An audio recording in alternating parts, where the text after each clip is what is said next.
Hey friends, it's time for another adventure together. Now it seems like you guys really like visual novels, so today we have another horror visual novel with multiple endings. I like them, you like them, let's try to do them more often. This one's called Intensive Scare Unit, so it takes place in a hospital. I guess this is like a Grey's Anatomy scary game? Who knows, let's find out together. Before we start with the playthrough though, let's talk to each other. I have a lot of really big changes coming up in my life, and I think they've been causing me a bit of anxiety. As I'm talking to you now, I know in my head that change is a normal thing and change can be scary. But still, in the moment, it's hard to deal with, isn't it? You start thinking things like, what if my new situation isn't going to be as good as the situation I'm in now? What if I do something wrong in the lead up to this change? What if I'm not making the right decision? Is that stuff that you guys think about when you have a big change coming in your life? Because recently, it's like all I've been able to think about. If you're someone like me who also thinks that change can be scary,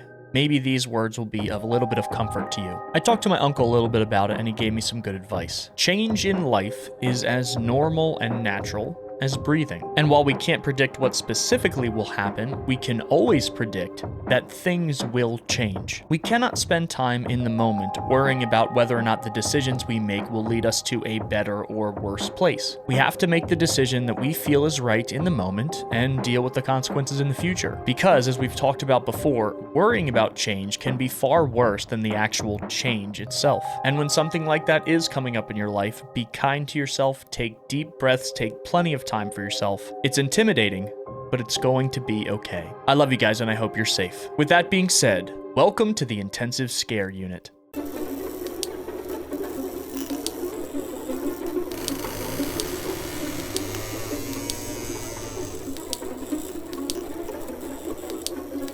Okay, so they did give an epilepsy, like photosensitivity warning at the start, so just keep that in mind.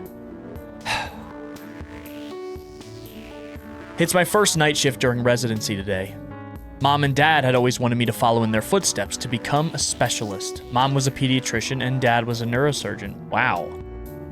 I followed their wishes and got accepted to residency, but all I want is to get a good night shift. I can't say I had high expectations for my first night shift in the ICU, but if I'd known it would be this gloomy, I might have tried to get more than 3 hours of sleep.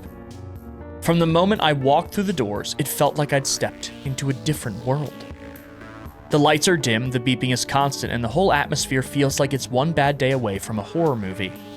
I kind of feel that can be the case for a lot of different night shift work. It almost feels like you're transported to a different world because you're normally not awake during that time. But I feel it can be even doubly so for a job working in the ICU during the night shift. I found Satria, who's supposed to be 1 year my senior, in the staff room, looking like he'd just crawled out of a zombie movie. Yeah, everyone looks just so tired. He was practically a zombie, with dark circles so deep they could double as eye sockets. His scrubs were a mess, and he had this dazed, hollow look on his face. Good evening, senior. My name is Leah. I know.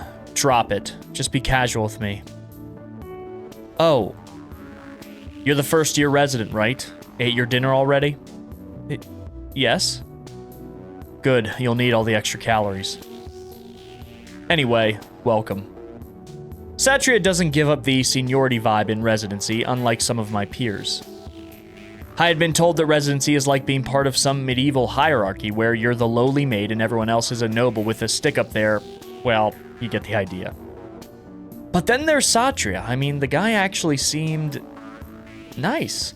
Yeah, I know, it's almost hard to believe. I'm supposed to do a night round with the junior a shift before me. Do you know where they are? Satria blinked at me just like I'd interrupted a really intense daydream. They went home. He just sounded like he'd been gargling gravel. I wonder if I'd be like that after a year of residency. Oh, is everything okay? Anything I can get you? He managed a half-hearted grin that did nothing to reassure me. Nah, just one of those nights.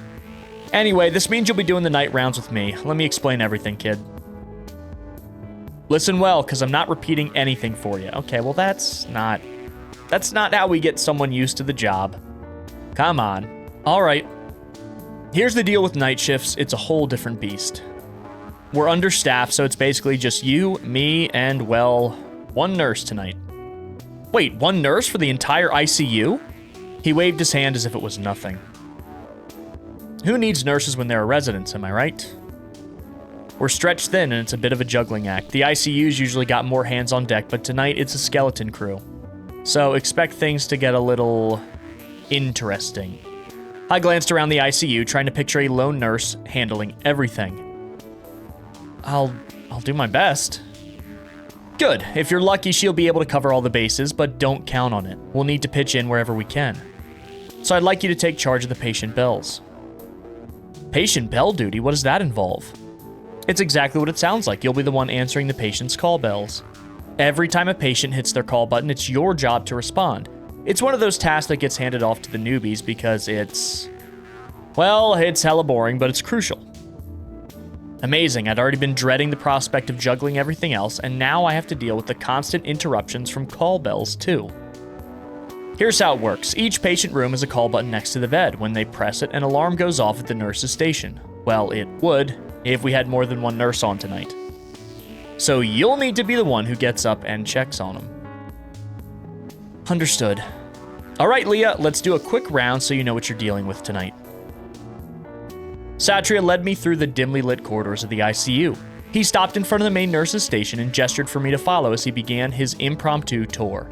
We started at room 101.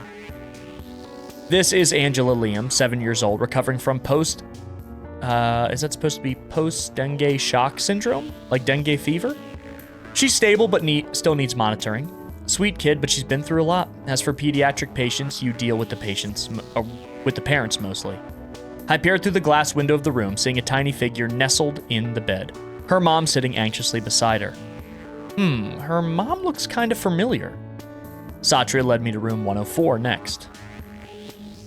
Familiar? That's gonna come up later.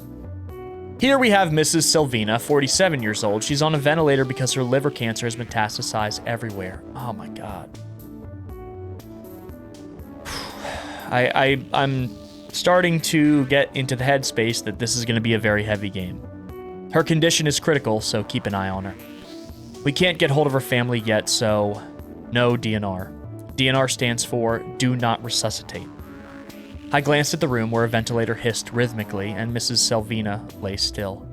Next, we moved to room 108. Oh. As we walked past room 108, a loud crash jolted me. Notice how Satria didn't even move. Followed by the sound of someone or something thrashing around like a wild animal. What was that? This is Mr. X. We basically found him on the streets. He's in delirium, in pain, and we found some injectable drugs in his belongings, probably OD'd on something. Think something is crawling inside of him. A pain in the butt, really. Just try to handle him with patience. Morphine every other hour, so he'll let us know. So we're just gonna let him fight his imaginary demons in there? Until he starts tearing the place apart, then we sedate him. I mean, I guess what else do they do? Anyway, you definitely need to keep this one in check. Finally, we arrived at room 110. Miss Joko Mulyono, 75 years old. He had diabetic gangrene that caused a septic shock and just had a leg amputation. He's in a rough spot and can be a bit grumpy, but he's generally manageable. Satria glanced at his watch and sighed. Shift starts at 9 p.m. and runs until 7 a.m. You've got a mix of serious cases and one that's going to test your patience. Try to keep track of the needs and be ready for anything. Got it. Any tips on how to deal with the patients while I'm at it? Satria gave me a very weary look. The usual, be polite, be efficient, and try not to let them see how frazzled you are. The call bell might seem like a nuisance, but it's there for a reason. Keep an eye on the frequency of the calls. It might give you clues if something's wrong. He paused as if considering whether to add more. Also, be prepared for the occasional strange request. It's the ICU after all. People, and things here, are usually not in their right state of mind. Things? What do you mean? You'll see. Satria looked like he was about to collapse on the spot. Just do your best, kid. We're all running on fumes, but we'll get through it. And if you need anything, well, try not to hesitate. Almost forgot since we're working in an ICU. Try to answer the patient's bells as fast as you can, yeah? Any call might be someone's life and death.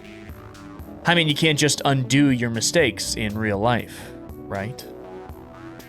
Is that some sort of a nod that this is a visual novel? As Satria shuffled on off to the doctor's call room, he moved so listlessly it was like he was gliding through the shadows.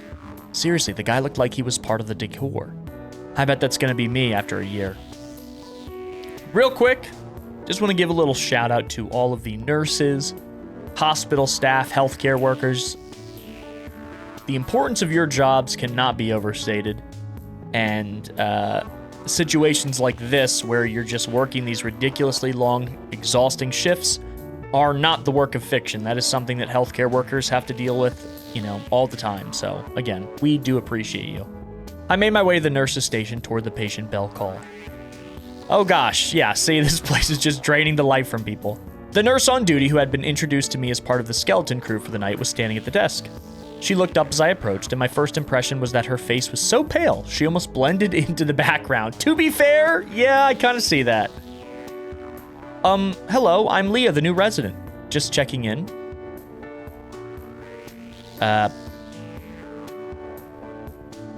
Okay. The nurse didn't respond. Instead, she just stared at me with vacant eyes and nodded. It was as if she was too tired or overwhelmed to offer any kind of greeting. Alrighty then, I'll be around if you need anything or if there's any news. And she just nods. But nope, no reply, just silent nodding. It was like talking to a very pale, very silent mannequin. The chill in the room seemed to grow thicker with every second, and the silence was starting to feel like it was pressing in on me. I turned and headed back toward the patient rooms, trying not to let the oppressive atmosphere get to me. Did the lights just flicker? That's normal though, right? That's normal. Probably my imagination. The ICU was dark, eerie, and every sound seemed to amplify the sense of unease. It's like Satria and the nurse were just the icing on the cake of this unsettling shift. I took a deep breath and braced myself. This is gonna be a long night. I stood at the nurse's station, all eyes on the patient bell monitor. It was one of those moments where you try to pretend you're not staring, but it's impossible to look away. The monitor was supposed to make my job easier, but right now it was feeling like a bad omen. Out of nowhere, the first bell rang not just once, but 3 times simultaneously. My heart skipped a beat as I glanced at the monitor. Rooms 108 and 110 were flashing with alarms. Standard fare for an ICU, I suppose. But then... Room 112. The monitor showed its bell ringing too. Room 112 was empty. So do I select where to go? I'm gonna go to room 112 and see why it's empty. As I was about to press the intercom button, I stopped in my tracks, a chill creeping up my spine. That room was empty. No patient, no reason for that bell to be ringing. I turned to look at Satria, expecting him to react, but he just frowned and shook his head. The room is empty, right? Yeah, it could be. Or yeah, it is. Could be a glitch in the system. Happens sometimes. His casual tone didn't convince me, or him, judging by the way he glanced down in the hallway. My heart started to race as I stared into the darkness. Do you want me to check it out? Knock yourself out. If you see anything spooky, remember to scream so we can all run away. Great, just what I needed. A sarcastic senior at a haunted hospital. I approached room 112 like I was wading through thick fog. When I finally reached the door, I opened it as loudly as possible, almost shouting. Excuse me? The room was pitch black. What happened in here? It's just an empty room. No big deal, just an empty, possibly haunted room. My hand fumbled for the light switch, and when I flicked it on, the lights turned on, revealing... Oh. Nothing happened here. Absolutely nothing. I thought I saw claw marks and blood everywhere. The room was exactly as it should be. Empty, sterile, and completely devoid of life. And yet the call bell was still ringing, even though there was no one there to press it. Holy crap. I quickly stepped back, slamming the door shut behind me. Okay. I hurried back to Satria, and he looked as unimpressed as ever. Well, he didn't even bother looking up from his coffee. There's nothing there. But the bell... The bell is still... Satria finally looked at me, his expression darkening just a bit. Just keep an eye on it. Sometimes these things... they happen. Or, we could just pretend it didn't. Up to you. He didn't elaborate, and I didn't ask. Maybe this is what he was talking about when he said things act weird. Could have been directly talking about the equipment. The shift's still a long way to go. All right, so at the nurse's station again. 101, 103, and 104. Not this again. Room 103 was empty. Completely and utterly empty. So why was the bell ringing? And room 104 had Mrs. Salvina, who was unconscious and paraplegic. She couldn't ring the bell even if she wanted to.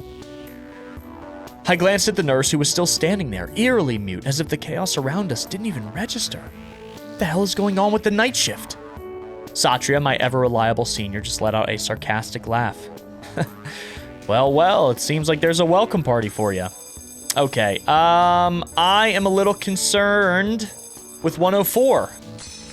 I pressed the intercom button for room 104 and was greeted by a loud crash, the unmistakable sound of something shattering on the floor. Hello, Mrs. Salvina?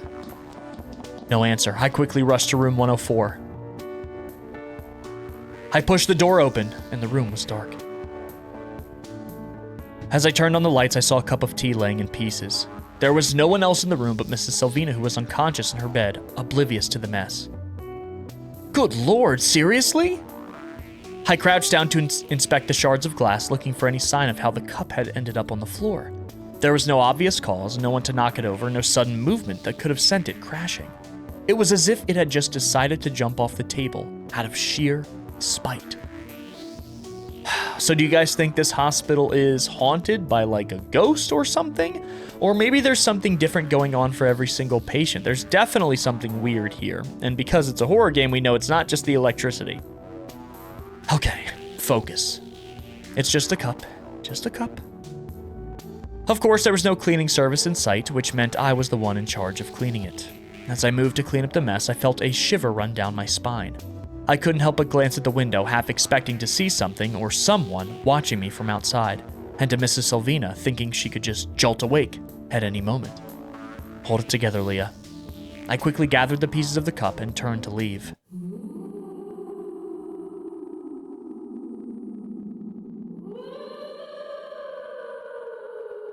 But before I could reach for the door, I thought I heard a faint whisper, just a breath of sound, like a warning.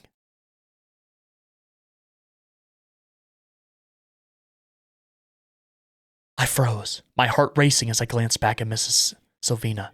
She remained still, her breathing steady, but shallow. As if this night couldn't get any weirder. I quickly left the room, huffing to myself. Feeling thirsty, I wandered into the doctor's lounge. Satya was already there, leaning against the counter while stirring 2 cups of coffee. He handed me one with a half smirk.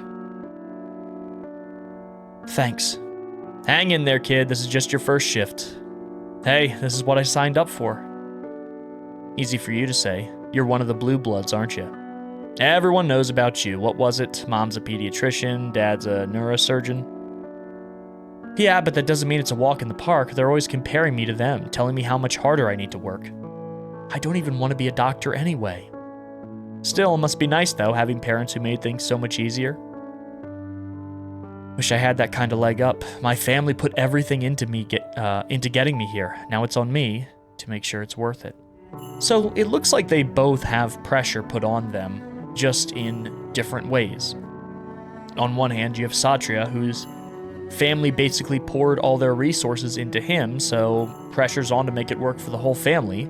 Whereas you have Leah, whose parents are hard on her because they are comparing her to them and their success. They want to see that same kind of success in her. I bet we've all kind of felt different types of pressure from different types of people in that regard, and maybe we feel as though we're not measuring up. I don't know, I think this is relatable. I looked at him, really looked, and for a second I caught a glimpse of the weight that he carried. Well, I guess we're both trying just to not mess it up. Yeah, something like that. I leaned back, taking a longer sip of coffee, letting the silence sit for just a bit. So why'd you decide to be a doctor? Honestly, for my parents, it's not like I had some kind of big passion for it or anything. They're not well off, and, well, it felt like the only real way to give back. Really? Yeah, I mean, they sacrificed so much for me to get here. It's on me to make it count. Plus, they're not going to be able to help my sister much longer. I figured I could chip in with her uni loans when I'm out of residency, you know? That's heavy. That is a lot. Yeah, well, it's not like I can quit now. But why emergency medicine? Of all the specialties, you chose the one where people are literally running in and out nonstop? I didn't exactly choose it. It was the only one available through the scholarship I got. I had to take what I could get. Oh, so this isn't your first choice? I mean, it's fine. I don't hate it or anything. Could have fooled me. But if I'm being honest, it was never really about what I wanted. It was just about making sure I could get through med school without bankrupting my parents. So, he's not making these choices for him. This isn't his passion. This isn't his life dream. This is just what he feels he needs to do to make it worth it for his parents. Satria stretched a bit before grabbing his things. Anyway, I better get back. The nurse seemed inexperienced. Just before he left, he paused at the doorway, and he looked back at me. Residency's brutal, kid. There's still time to leave if you don't want to be here. Hang in there, okay? Before I could respond, he gave me a small smile and disappeared down the hall. And there goes that bell again. The clock struck midnight and the ICU erupted into chaos. Every bell in the intercom rang out like crazy. I turned to Satria, his face just as pale as mine. Oh, he's even surprised? What's happening? I have no idea. It's like the whole place is losing it. The ringing bells drowned out our voices, and I was struggling to speak. I felt the urge to run, but from what? From our helpless patients? Then I noticed the nurse, the one who hadn't spoken a word since we started. Is this a drill? Oh, so she was human after all. Thank God. A drill at this hour? The nurse took a step back, looking ready to faint. I don't know. I'm a new employee too. Nobody told me about this. Leah, just press the button. Huh? Just answer any intercom. Maybe it'll stop? Roger that. I'm gonna go to 103. I pressed the intercom button for 103, not knowing what response I should have expected. Oddly enough, I was met with a soft, heart-wrenching cry of a young woman.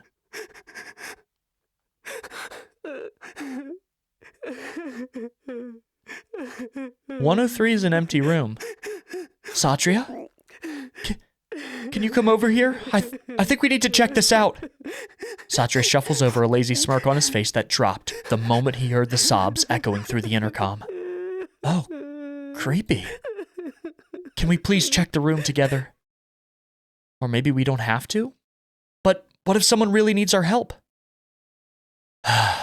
Fine. Satria shot back, rolling his eyes. He followed me regardless. As we approached the door, the crying intensified. I felt a tightening in my chest, but curiosity pulled me forward. I hesitated, my hand hovering over the doorknob as the crying suddenly stopped. Did you hear that? Yeah, but whatever it is, it's gone now. Are you sure? Yep. Anyway, on 3. And see how it looks all destroyed? With a deep breath, we pushed the door open. And then once the lights come on, it looks fine. I swore the room looked different just now. I scanned the room, half expecting to find someone curled up in the corner, but instead, it was eerily empty. There was no crying, no sign of distress, just the sterile smell of antiseptic and the dim glow of the overhead lights. I glanced at Satria, who looked like a deer in the headlights. Where's the crying coming from? Like I said, it's gone. Come on, let's head back. Maybe you need a rest. As we stood there, I couldn't help but feel something was very, very wrong.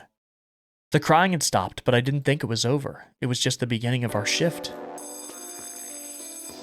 Oh, the music! 3 bells rang at once. Room 108, 101, and 105. I groaned. 108 was Mr. X, who was convinced someone was crawling under his skin. 101, Angela and her tic-tac famous mom with this mysterious knocking. And 105, empty. Perfect. Another empty room. Well, I'm gonna check 108 with Mr. X. Oh. I pressed the intercom button on room 108. Good evening, sir. It's Dr. Leah. What's going on there? A long, unsettling silence followed, broken only by the humming of ventilators. I was about to repeat myself when a garbled voice came through the speaker. She's inside me. His voice cracking with pain and something else. Fear, maybe? Oh my god, the music is so distorted here. Her hands scratching trying to get out. I swallowed hard, trying to keep my tone professional. Sir, there's nothing under your skin. You're just experiencing a symptom of your condition. No. His voice was louder now, frantic. I could hear the sound of him thrashing in his bed, the bed frame creaking under the force. You don't understand. It's her. Her nails. I can feel them digging. Sir, just breathe, okay? I'm coming in to check on you, but you have to stay still, all right? No reply, just a wheezing laugh. It literally sounds like the game is messing up with this audio. It's so creepy and disorientating. No reply, just a wheezing laugh crackled through the intercom, making the hairs on the back of my neck stand up. I reached the door to room 108, bringing the sedatives with me. Suddenly, everything was eerily quiet. Groggily, I glanced down the hallway, hoping to ask for assistance from Satri or the nurse. But I was alone. I took a deep breath, steeling myself as I pushed open the door to 108.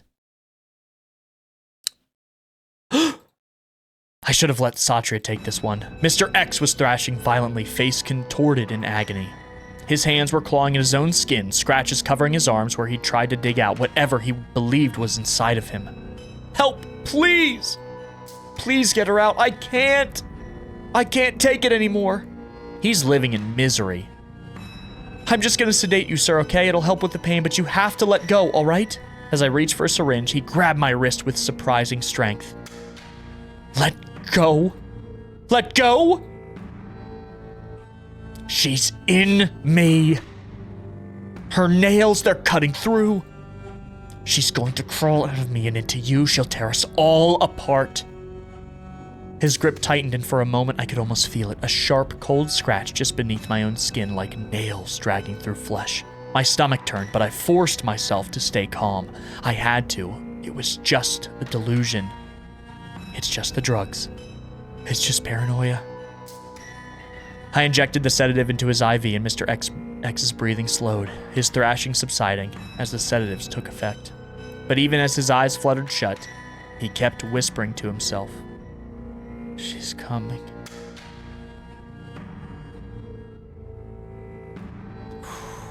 That was crazy.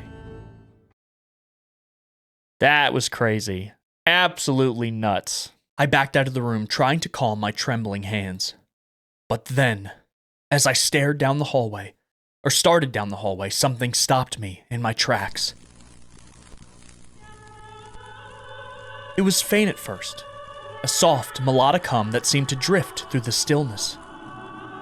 Who the heck is singing at this hour? I paused, my ears straining to catch it. The sound grew clearer, and my blood ran cold. Wait, a Pessenden? I'm not sure what that word is. Was singing. Her voice was haunting, laced with a sorrow that seeped into my bones. And as if that wasn't enough, there was a distant clink of a gamelan orchestra began to play along with her. Whoa! What the hell's going on? It was coming from Mr. X's room. It couldn't be from his phone or TV. The Bessenden voice was so close, it was like she was standing right behind me, singing directly into my ear. I half expected to feel her cold breath on my neck. She's coming. Is this the she that Mr. X was talking about that was inside of him, clawing his way out? And then, just like that, the music cut off. Guys, we have a little bit of a guest here during the playthrough. Hey, Pumpkin, you want to say hi? Pumpkin sometimes likes to be here during the playthroughs. You guys know this. A little bit of a rare Pumpkin sighting in the videos. So she's going to sit on my lap, I think, for right now. Everything fell into a silence so thick, it was suffocating. Maybe I've had too much coffee. Yeah, okay. That's it. I rushed back into the nurse's station, trying to shake off whatever just happened. The bells ring again. Okay, room 103 we know is empty. Room 1... Let's go to 101. I pressed the intercom button to 101, half expecting something out of a horror movie to greet me. Instead, Angela's mother's voice cracked through the speaker. Doctor, Angela's IV drip is running out. Could you come and replace it? I'll be right there. Relieved that it was something straightforward, finally, I grabbed a fresh IV bag and made my way to the room. And here's the music getting distorted again. Something bad's about to happen, but as soon as I walked in, the atmosphere felt off. Not again. Angela's mother, Mrs. Liam, was standing by the window, her expression a mix of worry and something else I couldn't quite describe. Her daughter seemed to be asleep peacefully in her bed. Excuse me, Mrs. Liam, I'm Dr. Leah. I'll be replacing your daughter's IV drip. Doctor, wait, I'm sorry to trouble you, but there's been knocking on the window. It's been happening for a while now, but when I look, there's no one there. Probably just the wind, ma'am? Is that what we always blame it on, the wind? She just looked back at me. Or I could check it for you.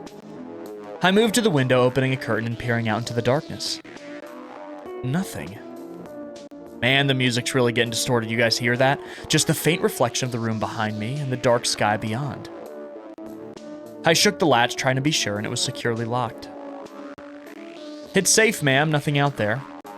She just gave me an uneasy smile as I started to replace the IV drip. Something about her tugged at the back of my mind. I felt like I'd seen her before. Are you on social media or something, Mrs. Liam? Your surname is familiar. Yes. Yes, I'm a Tic Tac model, Veronica Liam. Instead of TikTok. Haha. I see. She didn't respond, just turned back to the window. She was holding her left wrist, and for a moment I thought I saw some bruising marks on them. As I finished up with the IV, the unease in the room seemed to thicken. Seems like I should have asked. Just press the bell if you need anything else. Angela's mom nodded, but her gaze remained fixed on the window. I believe her about the window. It's as if she was waiting for something or someone that wasn't there. I quickly left the room, sighing to myself. The bells ring again. Okay, 101's ringing again. There's 102, 104, and 110. Let's go to 104. I pressed the intercom button to hear a low scratching sound echoing through the speaker like nails raking against wood. Hello? Are you there? No answer, just more scratching. Is that one of the empty rooms? I hurried to room 104, bringing a broom with me for no apparent reason. I pushed the door open and there she was, Mrs. Selvey, still unconscious in her bed. But then I saw the walls. Yeah, this is what all of these empty rooms look like. This one wasn't empty, though. Scratch marks crisscrossed to the surface, as if someone, or something, had been trying to claw their way out. I moved closer, the sound of scratching growing louder in my ears. What the hell? I reached out to touch the wall, feeling the rough texture of the scratches beneath my fingertips. Then, I blinked. In an instant, the marks and everything else vanished. As if it was just a dream. Leah? Holy crap! I swung the broom at him, almost hitting his face. Whoa, easy there! Satria, what are you doing here? The nurse station monitor was beeping, her vitals were dropping. I glanced at the monitors and he was right. When she crashes, get ready. The scratching, did you hear it too when you entered? Oh, yeah. Souls that are about to die often start wandering, you know, searching for something or someone. But hey, we're all just passing through, right? At those words, I felt a shiver run through me. It was like his face darkened as if he wasn't really there. Was he talking about souls? Satria? It's nothing, just keep an eye on Miss Selvey. I stepped back and left the room with Satria. His words kept ringing in my head, as if an omen. The bells ring again. Is there anyone in 111? Great, another empty room. Just let it be, it's not worth it. My heart raced as I pressed the intercom, hoping to hear something, but only silence answered me. Hello? No response, just an eerie silence again. I finally go to the empty room, reaching for the doorknob. An icy breeze brushed past me. Oh, okay!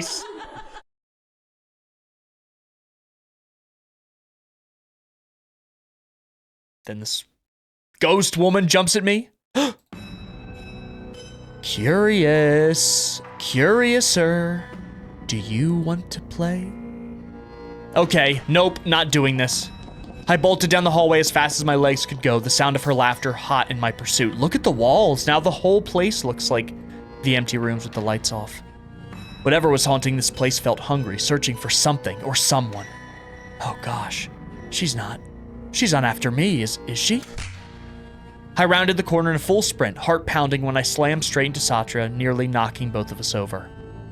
Whoa, hey, no running in the hallways unless it's an emergency.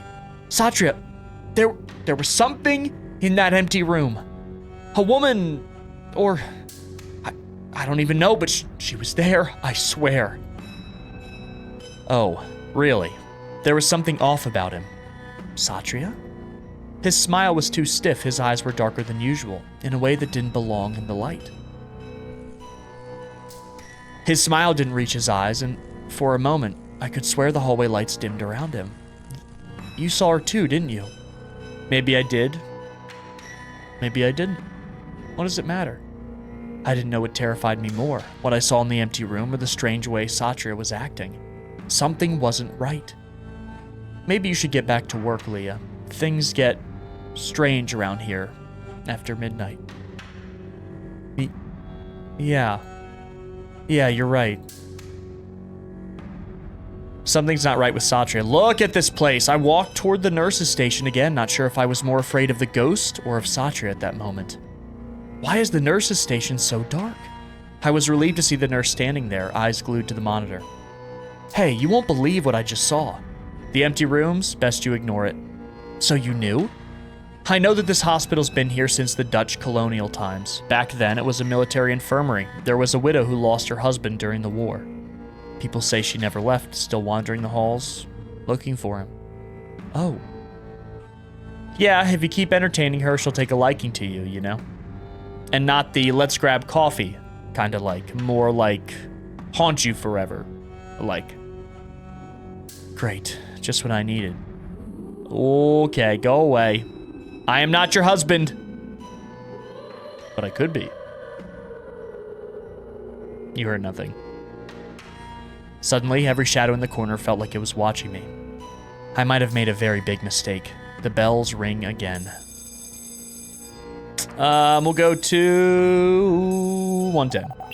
I pressed the intercom button on room 110. I remember it being Mr. Joko Mulyono's room, the elderly man who recently had his leg amputated.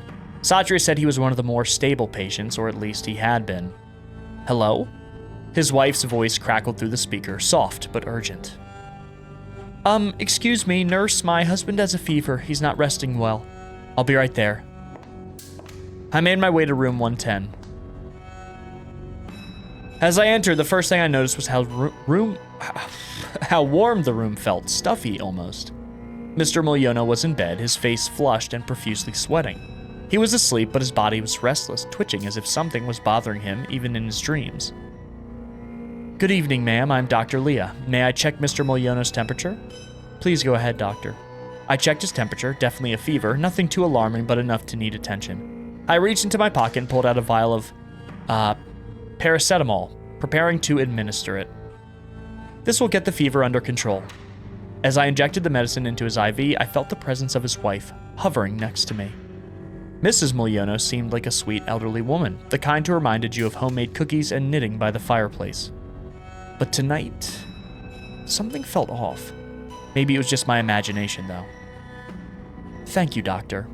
I glanced up, meeting her eyes. She was smiling, a kind of grandmotherly smile, but there was something strange behind it that I couldn't quite put my finger on.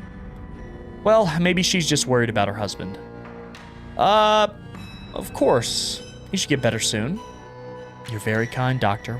We're so grateful for everything you're doing. Just doing my job, ma'am. Is there anything else you need? No. He's tired, dear. So very tired. Pardon?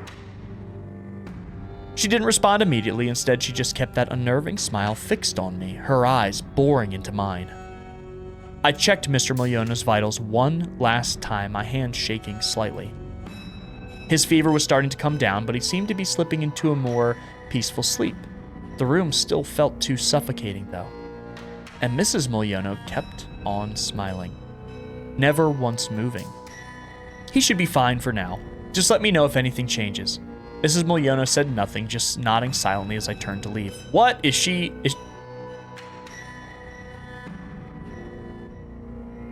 I could feel her gaze burning into my back, that eerie smile still hanging in the air. She gonna kill her husband?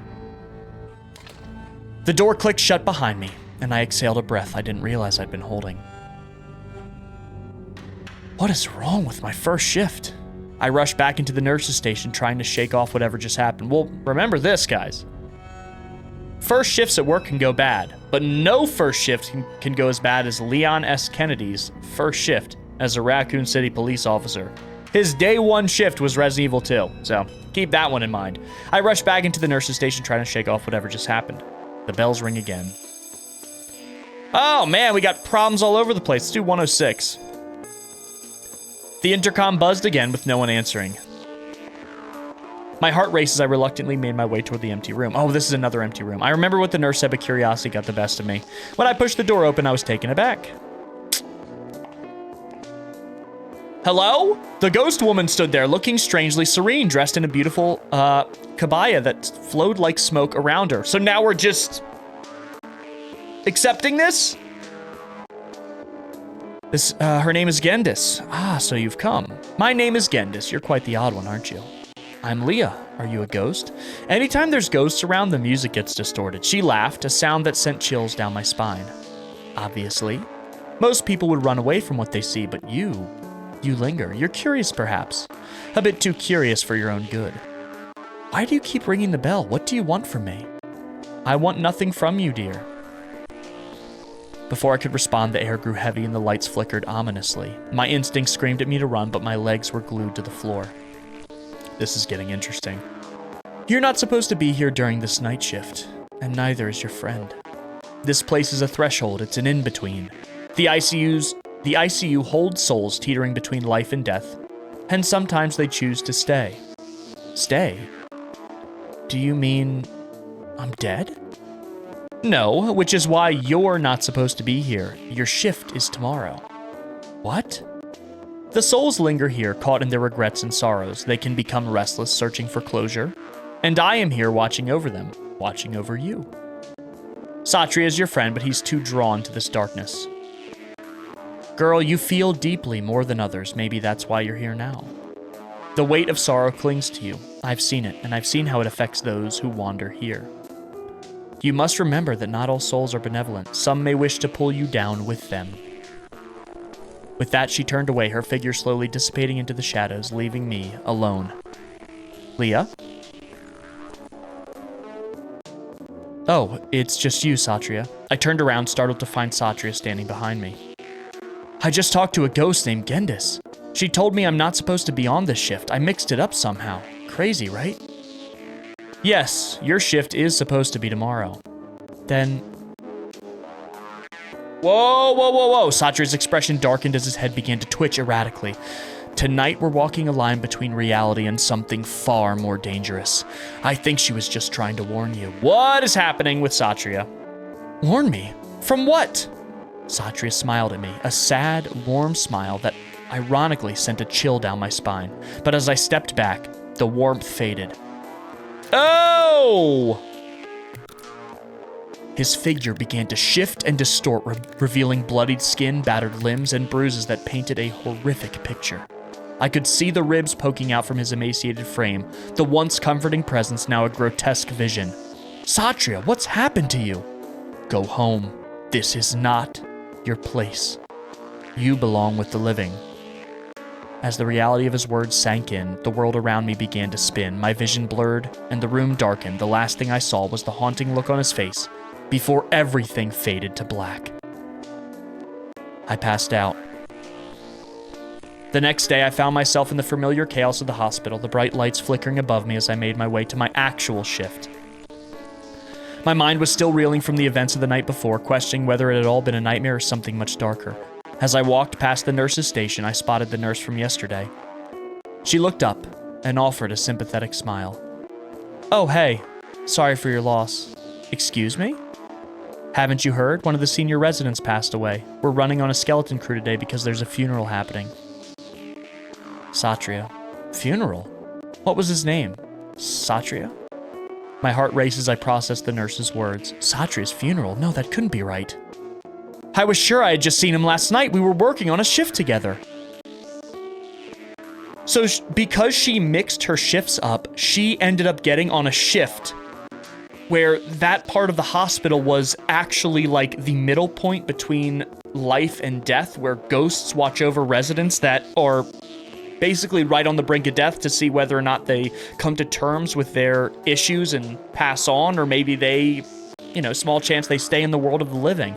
That's so cool. No, I spoke to him. He was... But the words caught in my throat and the room around me began to spin. My mind raced back to the night before, to the vision of Satria bloodied and bruised, warning me to leave while I still could. Had I truly been awake? Oh, there she is, Gendis. For a brief moment, I thought I saw Gendis standing in the doorway. I blinked hard, and she was gone. Hey, what's wrong? Nothing.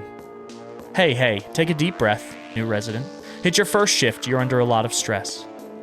Yeah, maybe that's what this is. Stress. As the weeks passed, I struggled with the news of Satria's death. It felt surreal, like a bad dream I couldn't wake up from. I wished I could have asked him what happened during that last shift. I focused on my work as a doctor, and each day I reminded myself of Gendis' words, to care and feel deeply. Even though I never saw Gendis or Satria again, I felt their spirit in the small moments when a patient smiled or a family member said, "Thank you." It reminded me of why I chose this path in the first place. I often looked out the window hoping to understand what happened that night, but I realized I needed to let it go. Maybe he just needed to finish his shift one last time. Gendis special ending!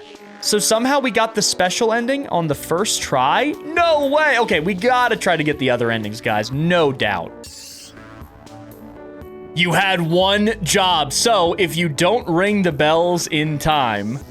or like don't click on one of the bells when it gives you that warning, this happens. Standing directly in front of me was Satria.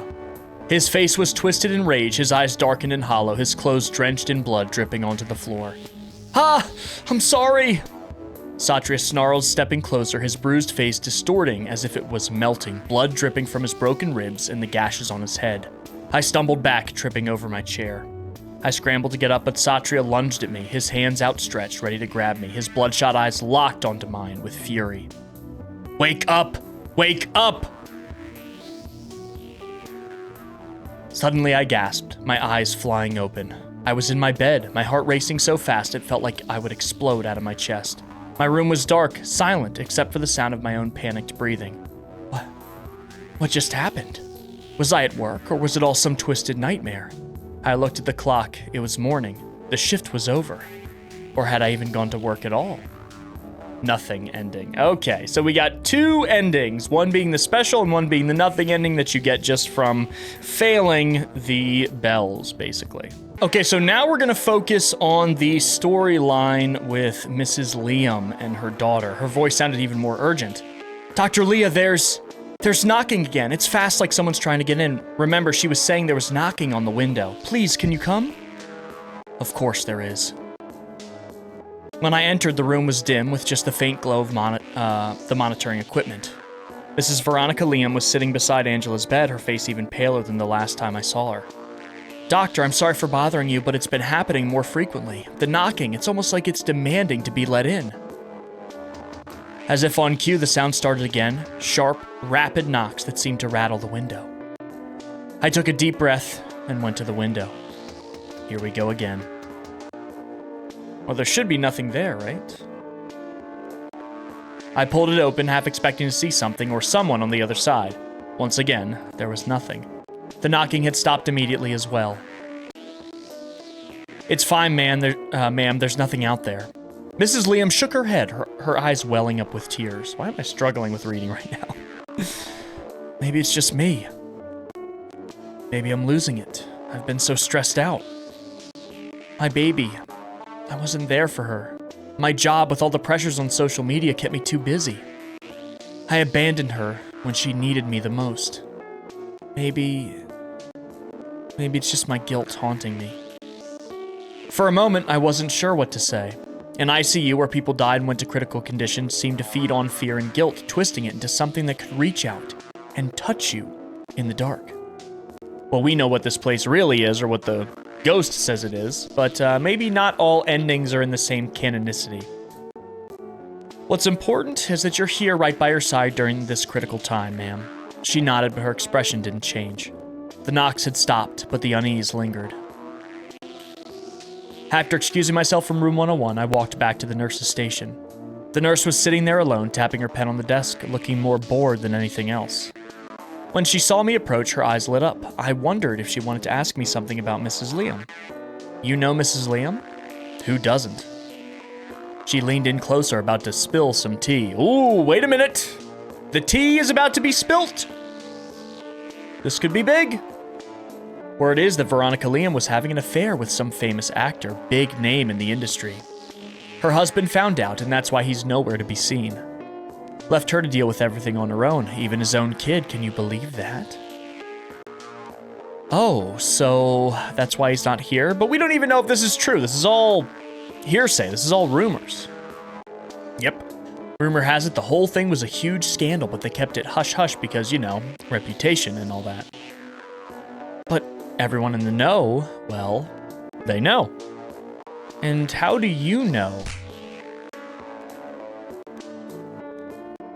I felt a sudden playful smack on the back of my head and turned around to see Satria grinning like a mischievous kid.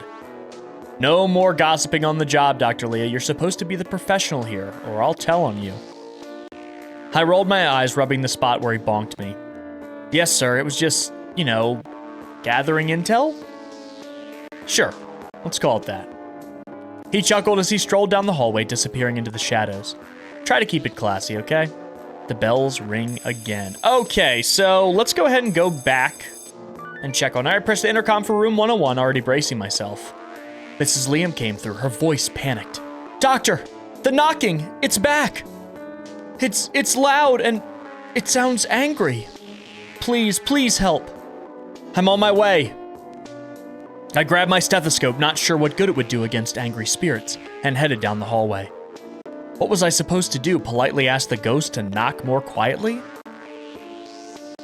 When I entered room 101, Mrs. Liam was huddled in the corner, trembling, her fingers shakily pointing at the window. There! I walked to the window, steeling myself for another round of absolutely nothing.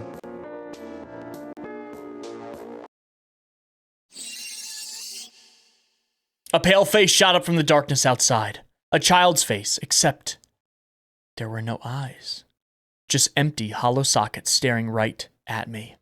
Who is that? I gasped, nearly tripping over myself as I stumbled backwards. Mrs. Liam was sobbing in the corner.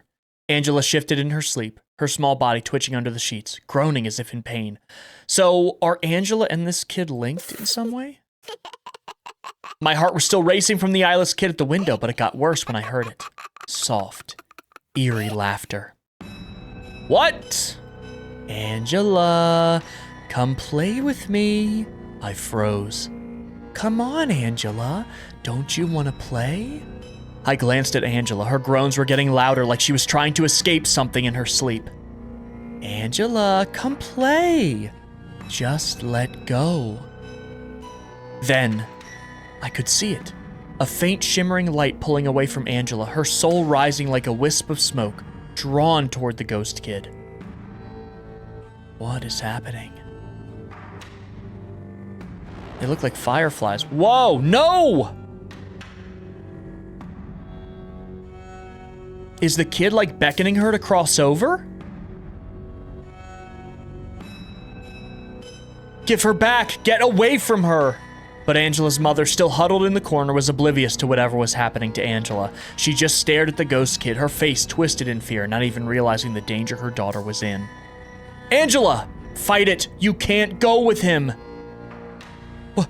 What's happening? The ghost child turned, grinning wider, his eyeless sockets boring into me. She wants to play, just like I do. Angela's soul followed the ghost kid, and the ghost kid laughed. He pointed at Mrs. Liam. She doesn't love you. You never had time for her. Angela! Angela's better off dead, so you can live a new life with that uncle. The ghost kid howled, his laughter ringing in the air. Mrs. Liam, help her, help Angela. I tried to prevent them from getting out of the room, but the darkness around us thickened. I could feel it wrapping around me, pulling me back. I'm so sorry, dear. You don't get to say that now, Mom. Oh, this is Angela talking here. You never cared about me. You were too busy with your stupid modeling career. See, I'm right, aren't I? I waited for you. I thought you'd love me enough to come back, but you didn't. I didn't know. I was wrong. Please, Angela, come back to me. Angela shook her head, tears streaming from her empty eye sockets. It's too late for that. You'll never understand. I wanted you to care. Angela likes me more. We'll be best buddies. We can play forever and ever. No more staying at home alone, just fun and games with me. For a moment, I could see Angela hesitating, looking back at her mother. The ghost kid jumped in, his cackle screeching like nails on a chalkboard. Your mom doesn't love you. She only cares about herself. Come with me, Angela. We can have so much fun together. Mrs. Liam was a mess of tears and desperation. No, Angela, please. I love you. I want you back. Show Angela her mother's bruises. Angela, your mother has suffered enough. Look at this. I grabbed Mrs. Liam's hand and showed her all the bruises she had. Angela stared in horror, not knowing what her mother had gone through. You need to go back to your body, to your mom. You can't just leave her like this. Angela's eyes flickered with a moment of hesitation, but the ghost kid tugged on her hand, whispering something in her ear. She looked at her mom one last time. I'm sorry, Mommy. I didn't know. Daddy beat you up, didn't he? And yet you stayed with him because of me. You can be free now, free from Daddy and from me. And with that, Angela turned and walked away with the ghost kid, her form fading into the darkness as her body in the bed began to tremble. Wow, the monitors were beeping as her vitals plummeted. Panic surged through me as I rushed to Angela's bedside and grabbed the intercom. Code blue, Satria, nurse! Satria and the nurse came running into the room, their faces grim as they saw Angela's lifeless body. We worked quickly, performing chest compressions, giving her oxygen, everything we could to bring her back. She's gone, but deep down I knew it was hopeless. Angela's soul had already left. Wow.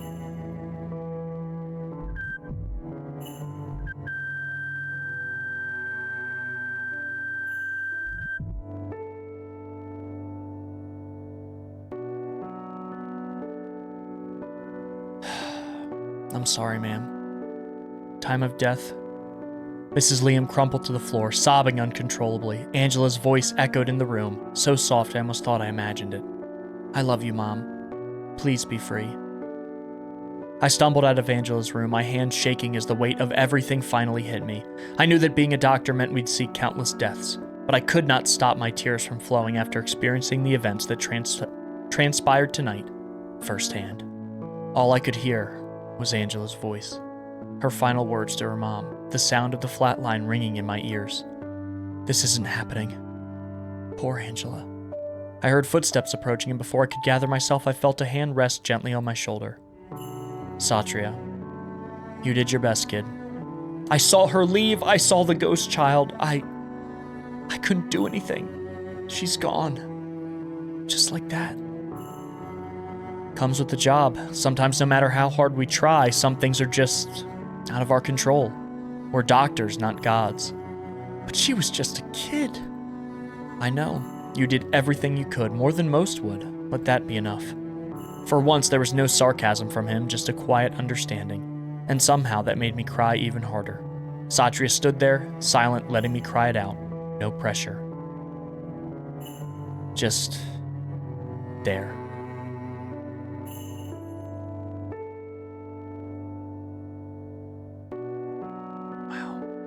I was not expecting that for one of the endings. Suddenly, room 108's door swung open violently, so I just went to check on Mrs. Sylvina again.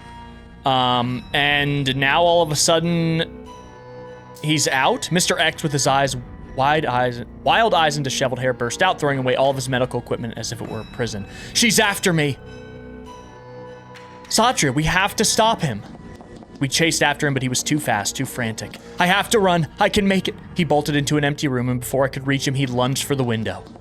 Sir, this is the 5th floor. He jumped, and I felt time stretch as I watched him fall. Oh! The sickening thud echoed through the halls, and the air filled with the haunting sound of Gamlin and Pessenden's song, an eerie lullaby that seemed to mock the tragedy. I stood frozen, my heart pounding, when a woman's laughter pierced through the haunting melody. It was as if it was coming from the very depths of hell. No. No! The sight of his lifeless body sprawled on the ground below broke something inside of me. My vision blurred and the world around me spun as I sank to the floor, darkness closing in. Then suddenly, I was awake in my work attire, my heart racing in my own bedroom. Wait, where am I? The familiar walls surrounded me, and the night shift felt like a distant nightmare. I blinked, disoriented, and for a moment I couldn't shake the feeling that it had all been real. I checked my phone, and it's the day before the night shift. It was supposed to be tomorrow. The hell? I frantically turned the TV on, and there it was on the news. Tragic news from the city hospital. Ganendra Sanjaya, the once prominent CEO, has jumped to his death from the hospital building. Interesting! That's Mr. X? Sources say he was struggling with overwhelming debt from online loans, a situation he found himself entangled in after a series of poor financial decisions. My stomach twisted as the screen flashed images of him smiling with a woman who looked like the Pessenden woman. They looked so happy, so full of life. Now that joy was gone, leaving behind nothing but despair. Witnesses reported hearing strange sounds coming from the hospital moments before the incident. Authorities are investigating the circumstances surrounding his death. I stared at the screen, frozen. The laughter, the singing, it all came flooding back. I felt sick. Was this all connected to the night I had spent at the hospital? As the news continued, I couldn't shake the feeling that the nightmare wasn't truly over. Mr. X dies. Okay. Wow. Everyone's dying right now. This time we're gonna tell Angela her mother loves her. Angela, listen to me. Your mom loves you. If she doesn't, she won't be here when your father doesn't. Angela's soul paused, uncertainty flickering in her eyes as she glanced at her mother. I'm so sorry, Angela. I've been working to escape this hellhole with your father. You know that he beats me. And I wanted to get away to take you with me so I can pay for your food and school. But in my work, I forgot how much you needed me. I'm so sorry. She's just saying that because she's scared of losing you. Don't let him trick you, Angela. You're stronger than this. Or sorry. That was Leah saying that. Don't let him trick you, Angela. You're stronger than this. I don't know. You're loved, and you deserve a chance to be happy here with your mom. Don't let him take you away. Slowly, Angela's soul started to drift back toward her body. No! Angela, don't be boring. Stay with me. There's the fireflies, which is her soul. We can actually save her! Oh, that's so great. I'm so happy. But I love my mommy, and if Daddy's hurting Mommy, then she doesn't have anyone but me. Mrs. Liam rushed to her daughter's side, cradling her as tears streamed down her face. Angela! Oh my God, you're okay. I'm so sorry. I'm so sorry, baby. I've been such a terrible mother. I thought working was the only way to save us, but I wasn't there for you when you needed me the most. Angela, still groggy, blinked slowly as she leaned into her mother's hug, her small hands grasping weakly at Mrs. Liam's shirt. It's okay, Mommy. I've missed you so much. I've been running away from our problems, but no more. I'm leaving him. We're leaving. I promise. I'll make it right. I'll make everything right. Angela's eyes fluttered closed for a moment, but this time, it wasn't from exhaustion. It was from peace. She smiled weakly, nodding as she nuzzled into her mother's shoulder. For the first time, the room was filled with warmth instead of fear. The ghost kid was gone, his angry presence fading into nothingness, and all that was left was a mother and daughter, finally together. I think I did a pretty good job there. Thank you, Doctor. I don't know what would have happened if you hadn't been here. I'm just glad you're both okay. Thank you, Thank you, Doctor Lady. That was Angela saying that. And Mr. Doctor as well. What do you mean? When I was out there, outside my body, I saw Mr. Doctor. He was hovering around. Hovering? Like, what do you mean? He wasn't walking, he was just there, floating. And he looked different. Kind of like he wasn't really there, but at the same time, he was pulling the little kid to get away from me. That was Satria. Because Satria is dead. That was odd, I didn't see Satria around. Really? But I didn't see him at all tonight. Me neither, but I'll keep an eye on him. I think he's going to the old man's room next. Maybe you'll catch him if you visit there often. But the kid said everyone is afraid of the scary ghost lady wearing kabaya, so she probably needs to go first. Something wasn't right about Satria, and now Angela had seen it too. Well, we know now. I wonder what actually happened. Angela lives. Hell yes. I am so happy that we can actually get a result that lets her live. Okay, so this one, I think we're checking on Mr. Joko. I pressed the intercom button on room 110. Room 110, what's going on? My husband is in pain, doctor. Please come immediately. I hurried to room 110 where Mr. Moyono lay in his bed, his face contorted in agony, beads of sweat glistening on his forehead. He's not fully conscious yet. I rushed to his side and quickly checked his vitals. Hang in there, sir. I'm going to give you something for the pain. Oh, thank goodness you arrived quickly. Yes, ma'am. As I administered the medication, I noticed something. Mrs. Moyono stood at the foot of the bed, a serene smile on her face. So, there's something not right here in this situation. But her feet weren't touching the ground. I wanted to scream, but my body froze and my hand was still administering the meds. Is she dead and her husband is the one that's kind of in between living and death? I quickly finished my job and the syringe fell to the floor. As I bent down to retrieve it, I was face to face with, yeah, that's a ghost. With her feet. I wasn't just dreaming. She wasn't just standing there. She was floating. And now she's bobbing up and down. The meds are in his system now. He should be all right. I'm just gonna go. Now. Her smile widened. Oh, don't look at me like that. Did you leave because you're done or because you've noticed me? The room felt a lot colder and shadows deepened in the corners as if they were reaching out to grasp me. Somehow, there were cracks in the wall? I couldn't move a muscle. Mrs. Moyono, I think you should... Do you see me? Panic surged through me and I turned to the door, desperate to escape. I have to go. This is creepy as hell. With one last frantic glance at Mr. Moyono, whose pained expression mirrored my own horror, I bolted from the room and slammed the door shut behind me. As I stumbled back into the oddly darkened hallway, I suddenly heard it, a soft, whispering voice that sent chills racing down my spine. Mrs. Moyono. You should know. One of you is just like me, Satria. Oh!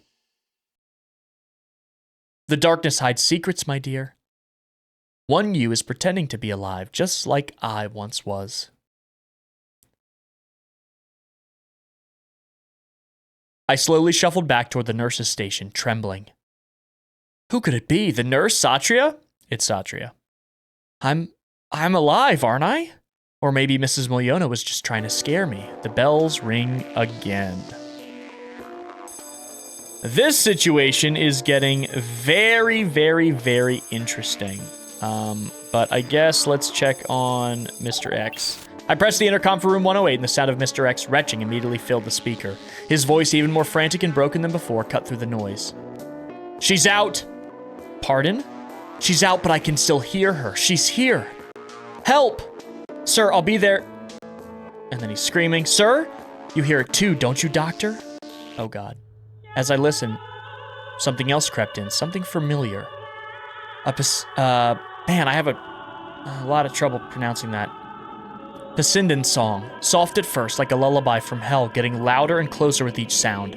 The song drowned out Mr. X's screaming. The hairs on my neck stood on end as her voice wound through the static. It inched closer and closer, until it felt like she was right here in the nurse's station, instead of Mr. X's room. I can't do this alone. I bolted toward room 108, dragging the new nurse with me despite her protests. The eerie wails from Mr. X still echoed in my ears as we rushed down the dimly lit hallway. And there's nothing? When we burst into the room, the bed was empty. The song had also stopped. Sir? I looked to the window, but it seemed it was jammed shut. Over there! The nurse pointed at Mr. X, cowering under the bed, his wide eyes glinting with terror. Sir, what are you doing under there? I knelt down, trying to see him better. Oh! Before I could get an answer, the nurse beside me let out a blood-curdling scream. She stumbled back, clutching her foot, eyes wide with fear. Doctor! Something's scratching me! It's under the floor, scratching me! A cold chill ran down my spine.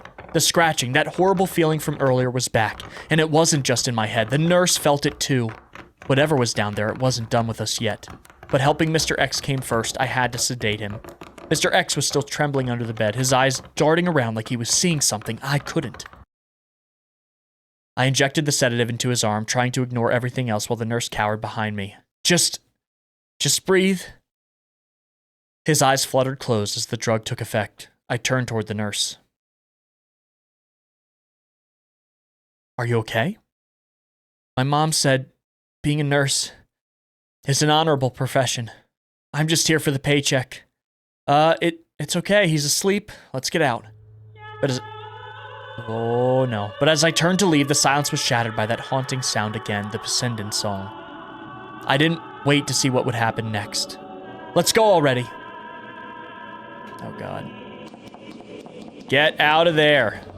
The nurse grabbed me by the arm. We bolted out of the room, the song echoing behind us like it was chasing us down the hallway as we fled to the nurse's station. I didn't even realize that the corridor had somehow become even darker than before. We didn't stop until we were back in the dim safety of the station, gasping for air.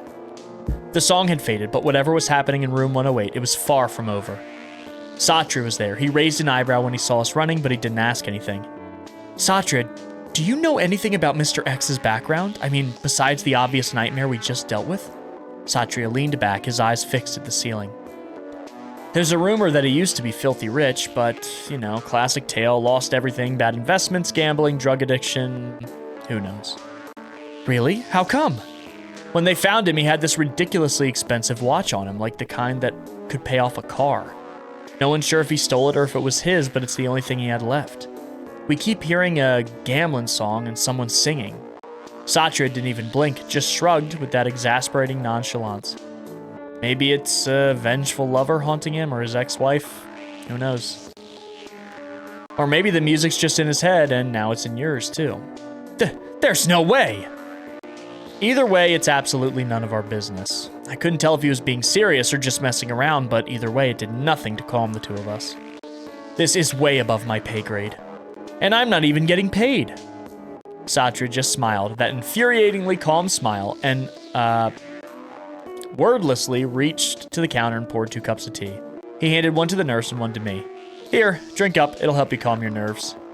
The nurse and I exchanged a glance, still too rattled to do anything. Finally, I took a sip anyway, trying to shake off my doubts and fear. The nurse did the same. If Satria could be this relaxed, maybe we could survive the rest of the night, or maybe he was just as crazy as this place. The bells ring again. Okay, so where do I want to go? We need to go back to Mr. Joko's room. I pressed the intercom button on room 110. Room 110, what's going on? Dr. Leah, can you check my husband? One moment, please. I'll be right there. Yeah, so this is new, and we know she's a ghost now, and now look at this place. When I stepped in, the familiar, unsettling sight of Mrs. Miliono greeted me. Only this time, she looked ghostly. Her feet were still completely off the floor, just hovering. I swallowed hard, pushing the fear and unease down as best as I could. Your husband's vitals seem stable, and he's recovering well. Thank God. I was so afraid. I don't think I could ever leave him. Her voice quivered, and for a moment, I could almost forget she was a ghost. He was just a woman, clinging to the memory of the man that she loved. I died of cancer just 3 months ago. It wasn't quick. It dragged on, took everything from me. I didn't think he could recover from that, and we don't have any children to accompany him when I'm gone. So she can't cross over because she still wants to be with her husband. He doesn't have anyone to look after him. I stood there, silent, unsure of what to say. We wanted kids, but when it became clear that it wasn't going to happen, I thought he would leave. But he never did. He said he married me for me, not for children. That's what he told me. Oh, my dearest. When I got sick, he took care of me every single day. Never complained, never once made me feel like a burden. He was always my rock, right until the very end. And now, he's all alone. I should have been there for him, but instead, he's left alone without me. All I want now is to repay him for everything, just to make sure he's all right. That's all I need before I can finally let go. As I stood there trying to process everything, Mrs. Miliono's ghostly figure floated a little closer. Doctor, can you promise me something? Promise me you'll make sure he gets better. I hesitated. There was no way I could make that kind of promise. Healing wasn't something I could guarantee. I can't promise he'll get better, but I can promise you that I will do everything I can. I'll give it my hardest. That is the best I can do. For a moment, she didn't say anything. She just looked at me. That's good enough for me. Oh, is she gonna pass on? This one's sad. Oh, this one. I don't know why this one's choking me up. It's because, like, you know, it's just them. They have no one. They don't have any family, you know, they're old. They don't have any kids, so that they don't have any grandchildren either. It's just them. And then one day it was just him. And she felt like she could never leave. That's beautiful. Suddenly, warm, bright light surrounded her. It wasn't like the usual eerie glow that accompanied her before. Wow. It was softer, more peaceful. I watched as she slowly faded into the night, her form dissolving into nothingness. She was gone. Just like that. I then heard a groan from the bed. Mr. Miliono was waking up. He looked around, confused. Doctor? What's going on? I had the strangest dream. You're fine, Mr. Miliono. Your anesthesia's wearing off. Is that so? I dreamt of my wife. She was right here with me. But she's dead, Doctor. Could I be hallucinating? Was it the sedatives? I felt a lump in my throat, but I smiled back at him and shook my head. As I turned to leave, Mr. Miliono's voice stopped me. Thank you. For everything. I hope...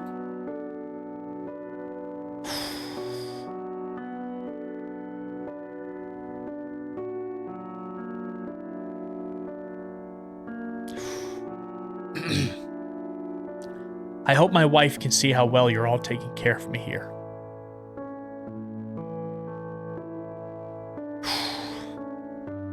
I paused for a moment, glancing toward the empty space.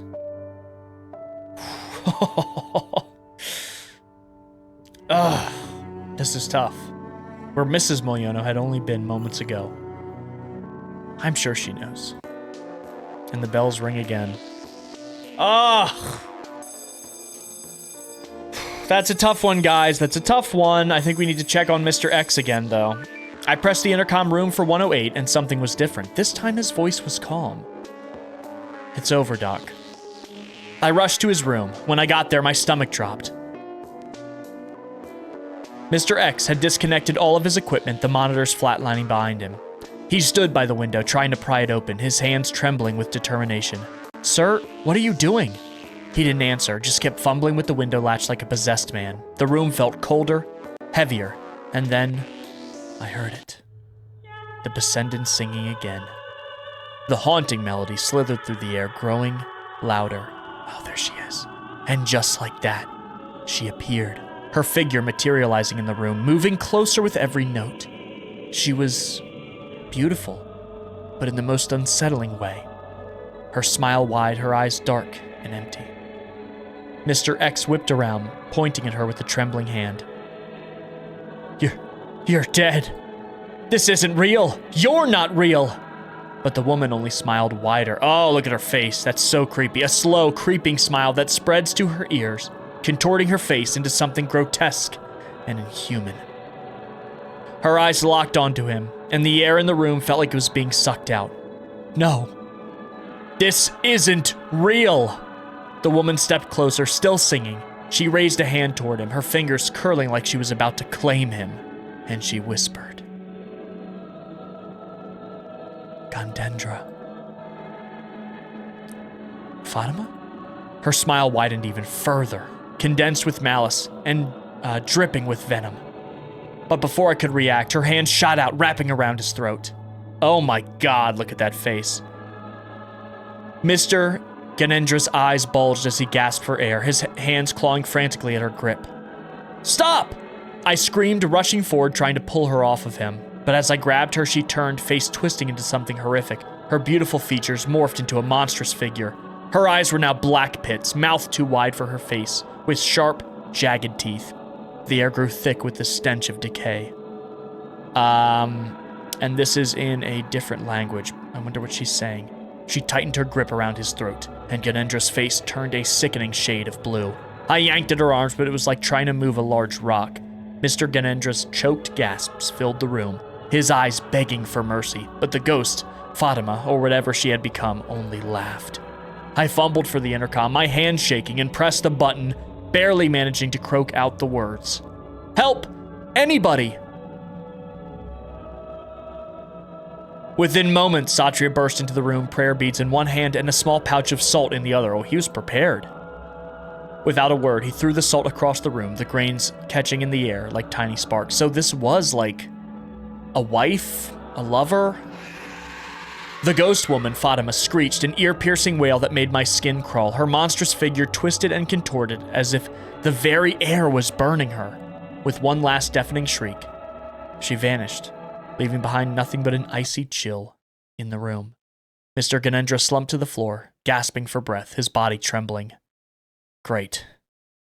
Satria, unfazed, tucked the prayer beads back into his pocket, wiping his hands on his scrubs like he'd just taken out the trash. I rushed to Mr. Ganendra's side as Satria administered his meds, and he was already calming down once more. We carried him back to his bed. Satria, she said... Okay, what does that even mean? Satria's face darkened, his usual sarcasm replaced by a grim seriousness. Probably, you offered me up. Now you have to pay the price. Offer me up, what does that mean? That woman, she might have been a tumbal, a sacrifice in some kind of ritual. Sacrifice? She was my girlfriend. I used her for a ritual to get rich. I didn't think, oh, dude, are you kidding me? That's why she's trying to choke the life out of you. I didn't think she'd come back. Bro, you've got to be kidding me. My blood ran cold. This wasn't a ghost. This was revenge. Now everything is going wrong. I've lost everything. Just leave me alone. I don't need all of those injections. Yeah, you lost everything because you didn't deserve it in the first place. Satria just shook his head. It's our job to treat you, sir. Whatever you did in the past, you need to atone for it. Without waiting for an argument, Satria quickly administered a sedative. Mr. Ganendra's eyes fluttered as he drifted off into unconsciousness. You've got a lot more to answer for when you wake up. Yeah, the police got to get involved. As we stepped out of the room, I couldn't shake the weight of what just happened. I never thought something like that still exists in this day and age. His own girlfriend. What kind of person does that? People will do anything for money. Curious, I pulled out my phone and Googled Ganendra's name. What I found sent chills down my spine. He was some sort of CEO for a startup, living the high life. I stumbled upon his social media, filled with pictures of him and a woman named Fatima. They looked so happy, well, before everything went south, that is. It felt wrong to see those smiling faces now, knowing what happened. This dude had it all. I can't believe it. Yeah, now he's left to atone for his mistakes. Mr. X lives. Okay, so we have gotten quite a few of these now. It was finally 6 a.m., the end of my first grueling night shift. I was ready to head home, barely able to keep my eyes open when I noticed Satria standing by the exit. His silhouette framed by the morning sun, almost different somehow. He waved me over with a faint smile. Yo, kid. Thanks for everything. Sure, I didn't do much. Yeah, but still. Thanks. Okay, you sound like you're saying goodbye. There are still more shifts in the future. Nah. You won't see me again after today. Take care of yourself, alright? Before I could ask what he meant, he gave me a final wave, stepping into the sunlight. And then, just like that, he was gone. No footsteps fading, no doors closing, just gone. I stood there, my mind spinning. Had I imagined it? The night had been long, sure, but this felt strange. Everything can wait later. For now, bed. As I collapsed onto my couch, still thinking about Satria's strange words, I mindlessly scrolled through my phone. That's when I saw it. Satria Dominic, medical resident, dies in a single motorcycle accident at 7 p.m. last night. Wait a minute. But we were working together at 9 p.m., weren't we? That's why his body was so mangled. He was still alive then, right? I scrolled through the comments, heart pounding. People were mourning him, talking about how kind he was, etc. But if he died last night, then who was with me on the shift? A chill crept up my spine as I replayed our final conversation in my mind. His calm words, the way he disappeared into the sunlight. Was it real? Had I just worked an entire shift with Satria's ghost? I leaned back and closed my eyes, whispering a solemn prayer for Satria, for his peace in his journey, wherever it was now taking him.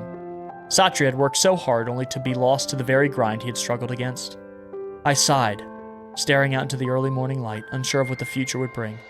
I wondered if I would end up like him. One thing was certain, though, I would never forget him. And I would never forget this odd night shift at the ICU. Normal ending. Angela epilogue. A few days later, I bumped into Angela and her mom in the hospital. Oh, okay. So we get different epilogues for everybody. This is interesting. Angela looked so much better, healthier, happier. Her mom smiled at me and I could see the relief in her eyes. Doctor, thank you for everything. It's nothing really, so what happens now? Well, we're moving abroad soon, just the two of us, starting over away from her dad. I glanced at Angela, who gave me a big grin. It was clear they were ready for a new beginning. That's great. I'm really happy for the both of you. Angela's mom pulled out her phone with a grin. Come on, let's take a quick video together. Before I could protest, she recorded a short clip of the three of us thanking me for saving her daughter. Angela smiled happily, and I awkwardly waved at the camera. And there we go. Upload. You're gonna be famous now. Great, just what I needed, ma'am. Hey, at least it's for something good. Goodbye, pretty doctor. See you again. Feel free to DM me if you need anything, doc. A collab, whatever. Collab. As I walked away, I felt a warmth in my chest. It was a reminder that things really can get better. Oh, and we get to see the Mr. X epilogue as well. I sat on my couch watching TV. It had been a few weeks since Mr. X, or Ganendra, had been released from the hospital. The news had reported his imprisonment for drug trafficking, and I've never heard about him since. Wait, what's this? In a tragic development, Ganendra Sanjaya was found dead in his prison cell earlier today. The cause of death is currently unknown, but sources say there was a woman's handprint around his neck when his body was discovered. I felt a chill run down my spine. Fatima. Had she truly claimed him in the end? The screen displayed a photo of Mr. X alongside a beautiful woman, the woman he sacrificed. The anchor continued detailing how Ganendra's fall from grace had shocked the community. People had once admired him as a successful CEO, and no one knew how he became a drug addict. Still, he had made choices that led him down this path, and it was hard to pity someone who hurt his girlfriend for wealth. Did Fatima find him at last, reclaiming what she had lost, or was it a manifestation of his guilt? I guess I would never know. And we get to see the epilogue for Joko as well. Oh, this one's gonna kill me. Mr. Joko Mulyono returned to the hospital for his follow-up and, after his appointment, came over to me in the hallway. He was holding a beautifully decorated music box. Dr. Leah, I just wanted to thank you for everything. My wife, she loved this music box. It was her favorite, and I'd like to give it to you. Mr. Mulyono, I really don't know what to say. He smiled gently, holding out the box. It's fine, Doctor. She always said it brought her peace. I think she'd want someone like you to take care of it. I don't have any children to pass it to anyway. I carefully took the music box from him. I'll treasure it. I promise. You know, when I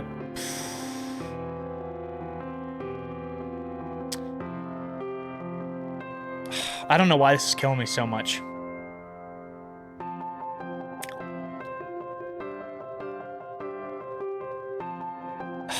I'm sorry, guys. I'm trying. I think it's because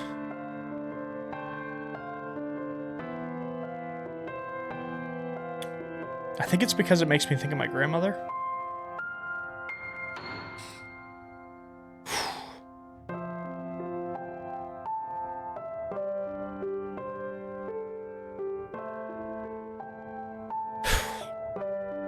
Should I cut this out or leave it in? I don't know. I think I'll leave it in. I don't mind being this way in front of you all, I think.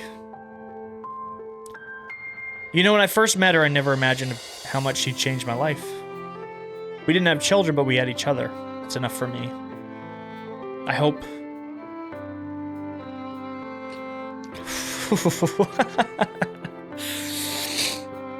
I hope one day you find someone who loves you as much as she loved me.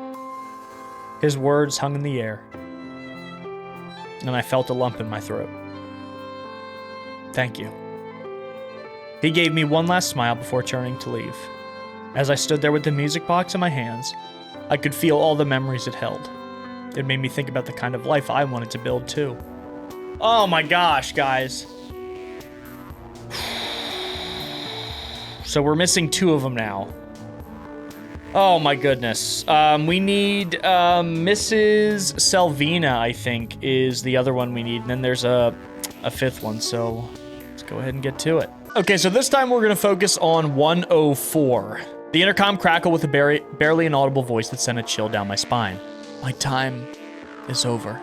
I froze for a second. Mrs. Selvey? No, she was unconscious. Couldn't have been her, right? My heart pounded in my chest as I rushed down the hall, flinging the door open. The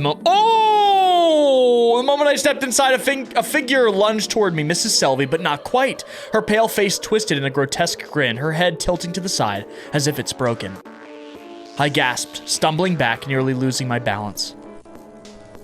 My heart hammered, but before I could catch my breath, she was gone. At that very moment, the monitor flatlined. No, no, no! I slammed the emergency button as I probed her carotid artery, desperate for a pulse. Satria! Nurse! Code blue! Without thinking, I started chest compressions. My hands trembled, but I pressed down harder. Not long after, Satria burst in, the nurse right behind him. Damn, why must it be tonight? Doc, you look tired. Let me take over. Leah, prepare the epi. Roger that. The ghostly presence of Mrs. Selvey, or whatever it was, lingered in the back of my mind. We kept working, time slipping away, adrenaline keeping us moving. But she flatlined. Satria's face was grim, the nurse's eyes wide as they exchanged a look that sent a fresh wave of fear through me. That's enough. She's gone. Time of death. The air in the room thickened and froze over, curdling into a suffocating tension. It was as if something was watching, waiting, ready to pounce at any moment. The room was eerily silent now, except for the faint sound of the heart monitor's flatline, which was still ringing in my ears. Mrs. Selvey was gone. Satria had already left to write down the death certificate, leaving the leaving the nurse and I to prepare her body for the morgue. We tried not to think too much. We just wanted to finish our job as fast as possible. But then, I heard it. Faint sobbing. At first, I thought it was my own nerves playing tricks on me, but when I glanced at the nurse, her eyes were wide, mouth agape. She heard it too. Did you hear that? Yeah. We tried to ignore it, focusing on our task, but the sound wouldn't stop. The sobbing grew louder, echoing through the small ward. It felt like it was coming from everywhere and nowhere all at once. As I reached to adjust Mrs. Selvey's sheet, something caught my eye, a small, crumpled photo peeking out of her gown. I gently pulled it out, smoothing the edges. It was a picture of her with 2 younger adults, likely her children. Smiling. Happy. Why weren't they here to say goodbye? I stood there for a moment, frozen, clutching the photo. I couldn't leave it. Not here, not with her, in the cold of the morgue. Let's give it back to her family later. The nurse nodded, her eyes distant, the sobbing still haunting the air as we finished. The room's eerie silence pressed in on us again as we moved her body out, but I couldn't shake the feeling that someone was still crying. Was it Mrs. Selvey's spirit? The bells ring again. Okay. So, I think there is definitely more to this story, though, with Mrs. Selvey. And now we get the epilogue for Mrs. Selvey. I had a dream right after that night shift. Mrs. Selvey was standing in front of me. She looked just as she did in life, but there was a glow about her that made her seem almost ethereal. Doctor, thank you. For trying your best, for tending to me until I died. Oh, Mrs. Selvey, I wish I could have done more. You did more than you know, but there's something I need you to do for me. Please tell my children and grandchildren that I love them. I was afraid they would forget me. They've been so busy with their lives, and I never wanted to be a burden to them. Give them that picture you took. I promise. Thank you, Doctor. I quickly went to the hospital and rushed to the dimly lit morgue. Mrs. Selby's family must have been called by now. I caught sight of two figures huddled together in the corner. They must be Mrs. Selby's children. I'm Leah. The ICU doctor took care of your mom. We came as soon as we heard the news. We didn't know that she had passed. I'm sorry for your loss. She wanted me to give you this. I reached into my pocket and pulled out the crumpled picture I'd found, a photo of a younger Mrs. Selby with her children. The older sibling took it, eyes welling with tears. I can't believe we missed our chance to say goodbye. We didn't even know she was sick. She always said she was fine. We thought she had more time. I should have called more often. I should have just flown back, no matter what. They both began to sob quietly. My throat tightened as I watched them grieve. Maybe I could convey Mrs. Selby's message to them. When she was still able, she wanted to tell you how much she loved you. She was scared of being a burden, but she never stopped caring about you. Thank you for bringing us this, Doctor. We'll make sure she's remembered. Yes, I'm sure she'd want that. I left them to grieve for their mother, struggling against the weight on my chest, which wrapped around me like a dense shroud. And then we also get the Mr. X epilogue that we have already seen. So that only leaves one more then. I think I gotta probably look up how to get that one, because I have no idea. Okay, I've been going through these different dialogue trees like crazy. Here we go. As I walked down the hallway, I paused outside room 10. A familiar voice caught my attention, Satria's. I assure you, Mrs. Miliona, your husband is stable and recovering well.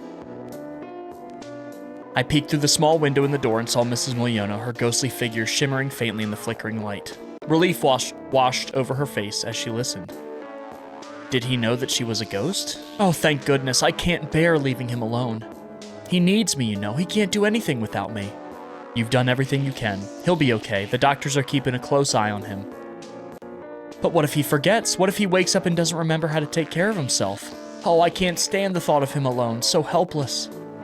I'm sure he'll remember what to do, and he'll remember you too. You know, Doctor, I've always been there for him through everything. He can't cook, he can't clean, such a hopeless man. What if he needs me and I'm not there? I can't bear the thought of him struggling alone. I'm infertile, we don't have children. Who would take care of him? I got cat hair on my face, sorry. We'll make sure he's taken care of. Mrs. Miliona sighed. Doctor, do you think he feels me? Do you think he knows I'm here? I'm sure the connection between you two is stronger than anything. I see. That's a relief. And what about you, Doctor? Who did you leave behind? At that moment, my heart dropped. What did she mean? Yeah, Satria's dead. We know this. I, too, have unfinished responsibilities before I go to the other side. I felt the world spin before me as a realization struck. Satria was one of them, a ghost trapped between realms, still tied to the living. All this time, I thought I was working alongside my senior, but no. He was an apparition carrying the weight of his unfinished business.